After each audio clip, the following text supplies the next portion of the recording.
Di sini saya Rizky Puspitasari akan mempresentasikan bagaimana cara untuk uji lemak. Pertama-tama saya sebutkan bahannya ya. Sediakan 10 kertas minyak yang dipotong dengan ukuran 10 x 10 sebanyak 12 lembar.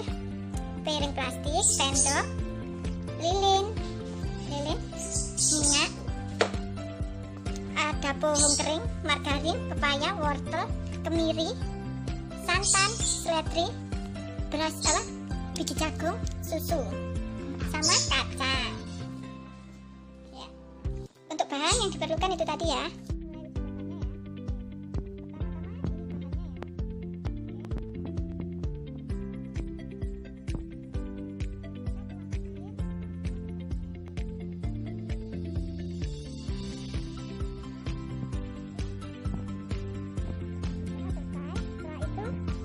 Lanjutkan dengan minyak. Minyak. Oke, diusap-usap. Ini minyak goreng ya. Setelah itu kita lanjutkan dengan susu.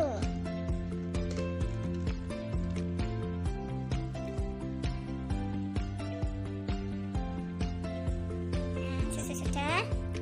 Lalu margarin.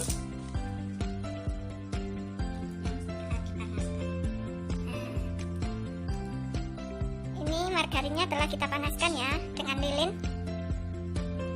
Oke, setelah itu kita kemiri. Nah, kemiri ini ditumbuk dulu. Ini sudah halus ya, kita gosok-gosok.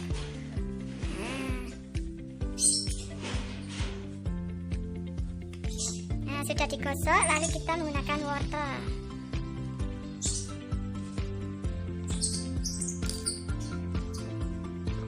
Nah, sudah. Lalu seledri.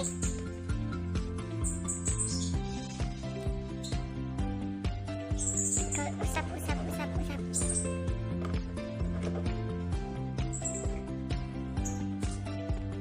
Setelah seledri, kita singkong kering.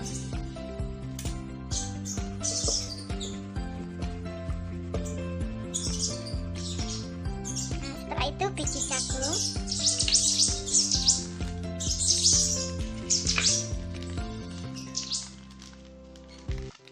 Untuk biji jagung ini kita lalu kacang tanah.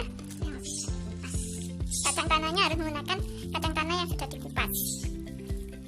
Lalu kita tumbuk.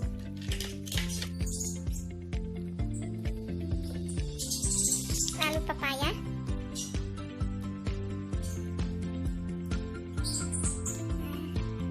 Yang terakhir santan.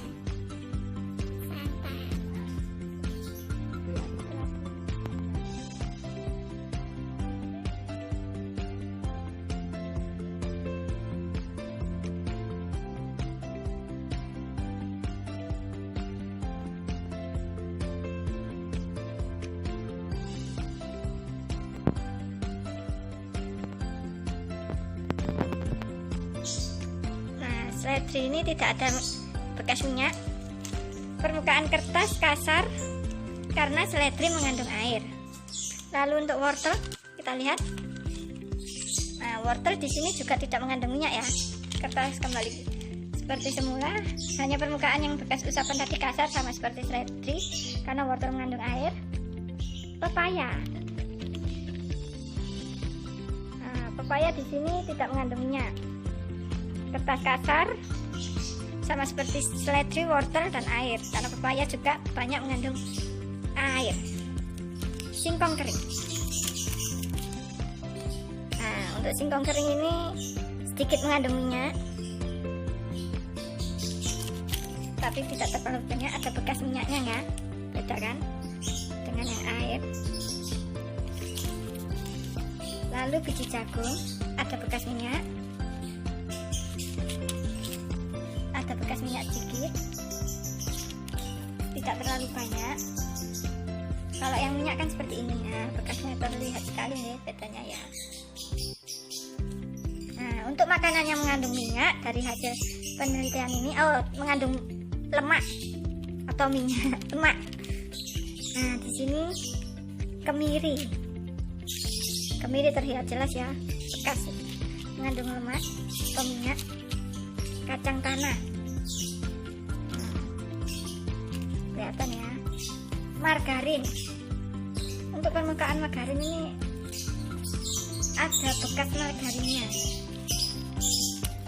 jelas sekali kan. Santan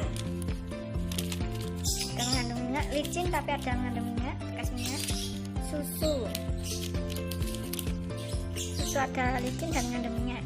Oke, sekian dan terima kasih. Jadi hasil yang makanan yang mengandung minyak adalah kemiri, kacang tanah, margarin, santan, susu, mengandung minyak atau lemak. Lalu yang sedikit mengandung minyak atau lemak atau sama sekali enggak menghasilkan lemak, seledri, biji jagung, singkong, pepaya, wortel.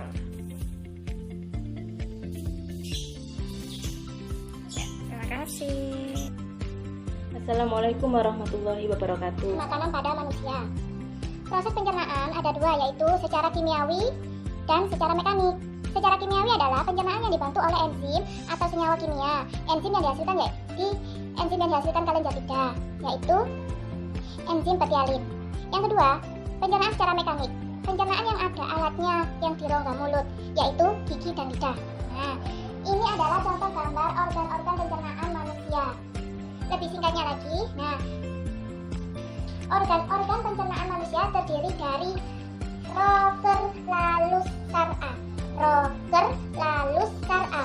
Rongga mulut, kerongkongan, lambung, usus halus, usus besar, anus. Nah, ini adalah gambar proses pencernaan manusia.